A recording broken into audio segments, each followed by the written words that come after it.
in Game 1. There's Mr. Nash getting ready to go. And Tim Duncan, who very intense today throughout the game.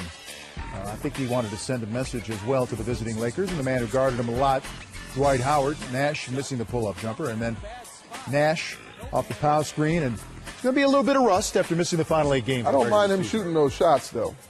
Those were good shots. He's got to be aggressive. On the bench after just 5 minutes of play, and Parker to Manu. And you better get a hand up. And, of course, Kobe tweeting during the game. What would I say if I was there right now? Powell, get your on the block and don't move until you get it. Real talk. Huh. Kobe was paying attention. He's Mr. Social Media. At Kobe Bryant. Which block were you referring to? Hashtag stupid question. That was Dwight Howard, part of an 8-0 Laker run. So far, so good for the Lakers. Then Matt Bonner drives to the basket. Red Rocket. The Red Mamba.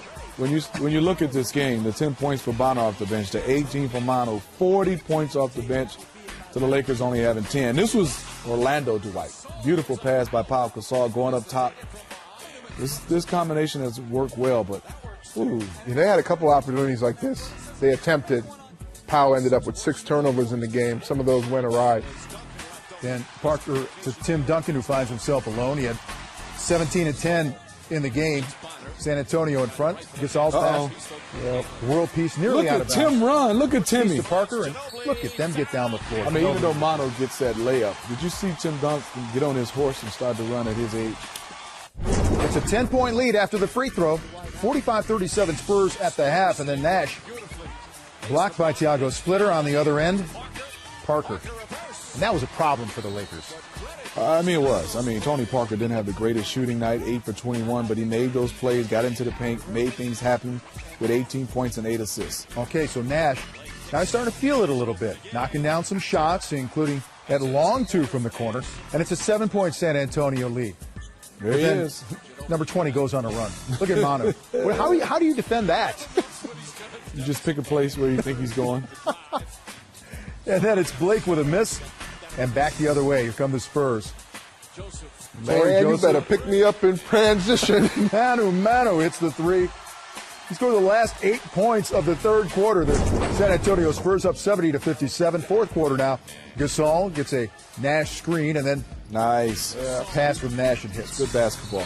There were moments in this game where you could see the Lakers, if they could just string things together and make some shots when they got their opportunities, they could have pulled closer. Whoa. Parker losing Jody Meeks with a crossover in the hit. Leonard. This is good defense. Look at the effort by Leonard.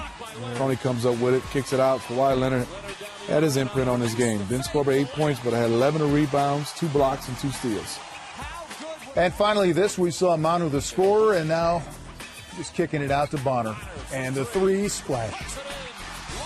San Antonio Spurs. They weren't dominant, but they were very good, and they were certainly in a different mode than they were the week before. 91-79, the final numbers, as you see the guys who led them. Tony Parker had 18, as did Ginobili, we mentioned him, and Duncan 17 and 10. Just a good all-around effort. Meanwhile, Dwight Howard 20 and 15, and Gasol was flirting with a triple-double once again. Nash returning with 16, but just not enough. So game 1 going to the San Antonio Spurs, the 2 seed over the 7 seed.